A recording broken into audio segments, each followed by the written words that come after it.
Today I'm going to be talking to you about how hydrogen cars can be better than electric. Our environment is in crisis. That unfortunately is not news. What we may have surprising to most people, however, is the dramatic acceleration in interest, access, purchase, and intention for electric vehicles. Nevertheless, not all EV technologies are created equal. While the majority of EV promotions or sales involve battery-powered EVs, ongoing invite invitations to hydrogen fuel cells, electric vehicles, FCV are making them an increasingly attractive option for some consumers. This article compares the pros and cons of standard EVs.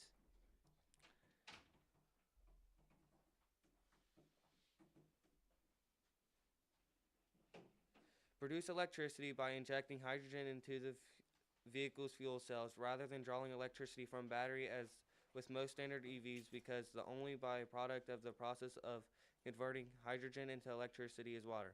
No harmful emissions are released. For example, in so-called gray hydrogen, the gas is produced through a process known as a steam reforming. Steam reforming requires the use of fossil fuels, particularly natural gas, which can therefore significantly increase the overall amount of carbon emissions produced and fuels a vehicle.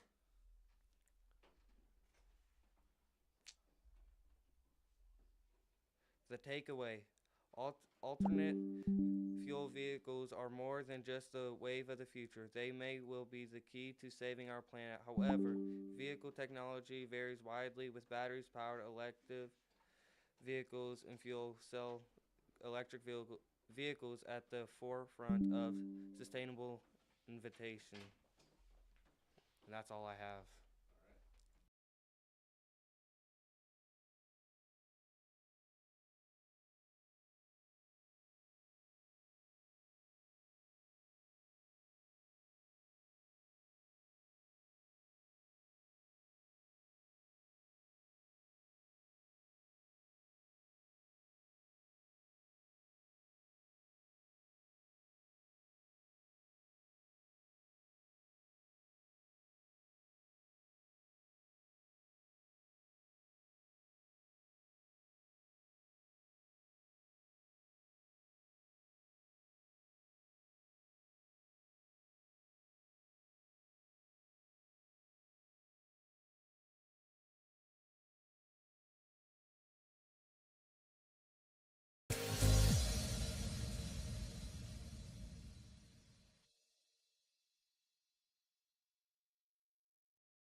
Hello, my name is Braxton, and today I'm talking about how the impacts of video games on society. If you play too much games, it can lead to you getting bad eyesight early. It can affect your mental health and your ability to concentrate in school and behavioral issues. Also, if you play video games too much, especially violent video games, can lead to more aggression. Video games can affect your sleep by you being up all night too addicted to the video game to go to sleep.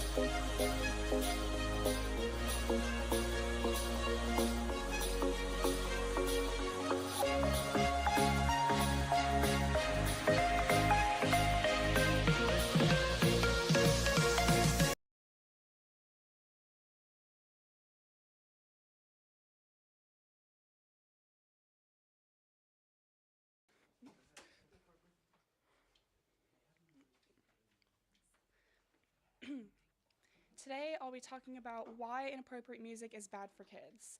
Explicit music often contains mature themes like violence,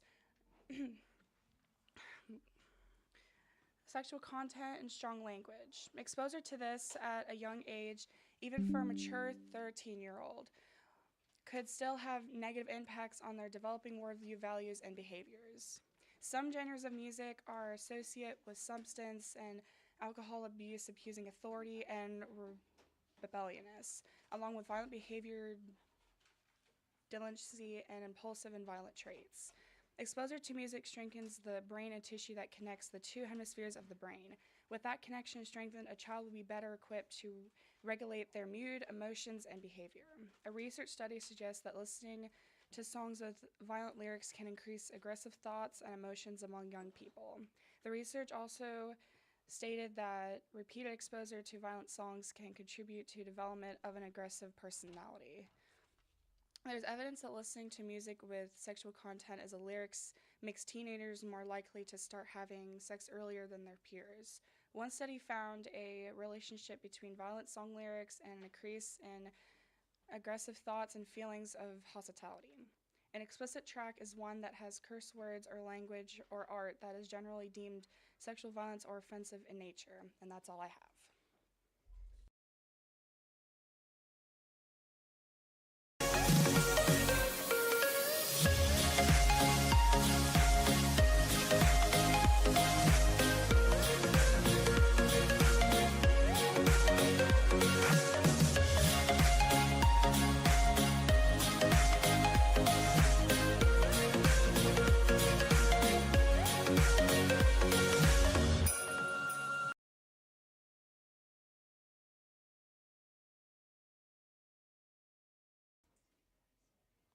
Hi, my name is Ava Jones, and today I'm talking about cubs and bears.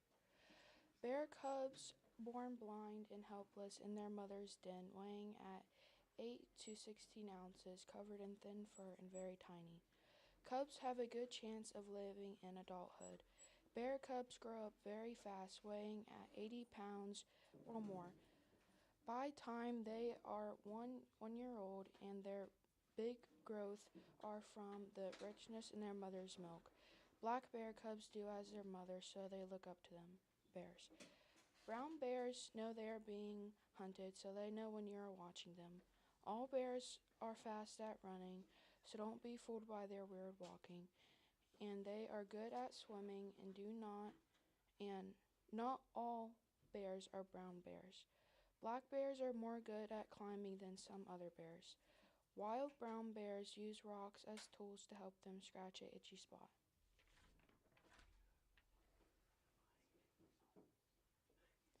Brown bears use their playful faces like a open-mouthed grin to tell their friends or siblings they want to play. And the most biggest bears in the world are polar bears. A adult male polar bear weighs between 800 800 pounds to 1,500 pounds, and they are 7 foot or 8 foot. But however, study shows that a Kodiak bear can be as big as a polar bear. Kodiak bears are a little more built than a polar bear. They're just small, but Kodiak bears can be up to 10 feet. But when they are on all fours, they are sometimes only up to 3 feet or 5 feet. Bears have the largest brain of any carnivore, and bears eat berries, fish, birds, and other small animals, and sometimes people. Bears can live up to 25 to 50 years old, and a bear's weakness is they can't turn all the way around.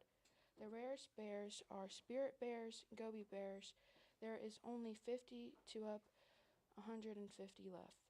The most bear to have cubs was Grizzly 399. She had over 20 cubs, and there was grandchildren too, so 22 in all. She had up to 4 cubs per pregnancy. She has since passed away. She died in 2024 September at the age of 17.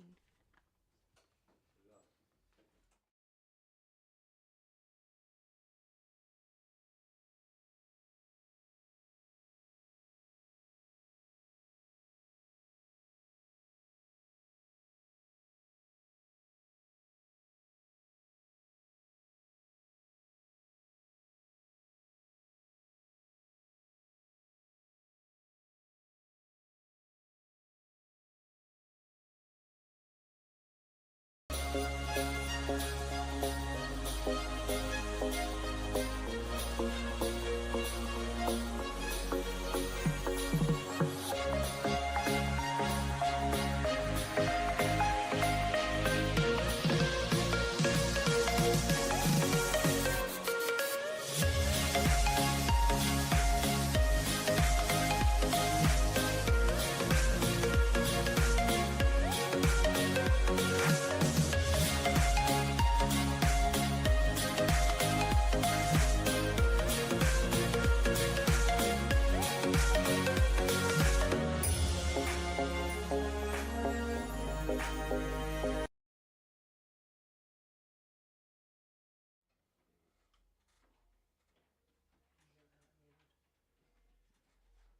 going off in the hallway.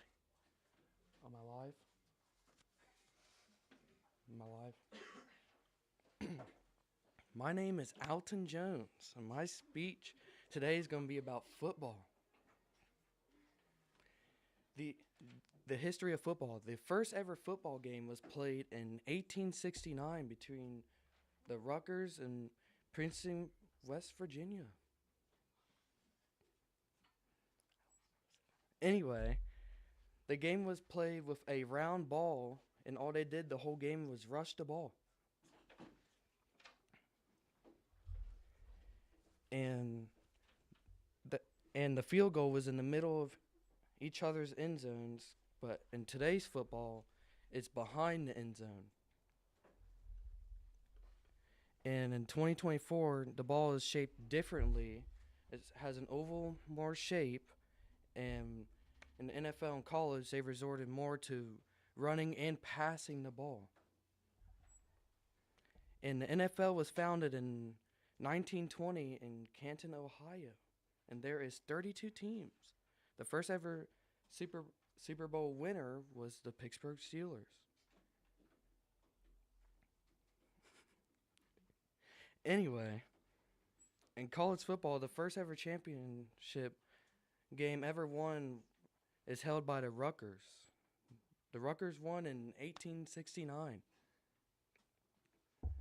And how you score in football is a field goal is 3 points, a touchdown is 6 points, and you can kick for the extra point or go for 2. Kickoff. The kickoff is after you score.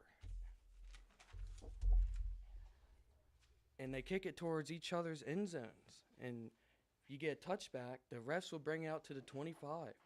But if you choose to go for it, you could choose to run it for a touchdown. Now, there's some famous NFL players that have done this, like Deion Sanders. He was one of the best kick/punt returners. He had altogether, he had 6 touchdowns. And then number 2 was Devin Hester. He was a wide receiver, and he had 14 return touchdowns in his career and 16 receiving touchdowns. And number 3 is Jacoby Jones. He was a wide receiver, and he had 14 receiving touchdowns and 4 return touchdowns. Even though that might not seem like a lot, he returned one in the Super Bowl and won Super Bowl 47 in his career. That's what I got.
I will be providing a speech to you about how people can act on earth and how it can contribute to what will happen to you when you die.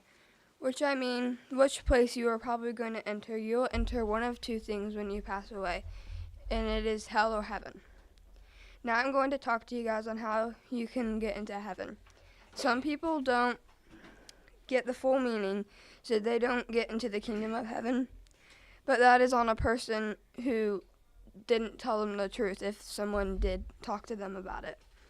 But it also can depend on the other person if they decide not to accept any other teaching when other people try to help them to see the right path to get into heaven. This is something that Jesus said, "I am the way, the truth, and the life. No one will come through the Father except through me." That is John 14:6. This means that you can't get into the kingdom of heaven without following and believing and abiding in Jesus and God.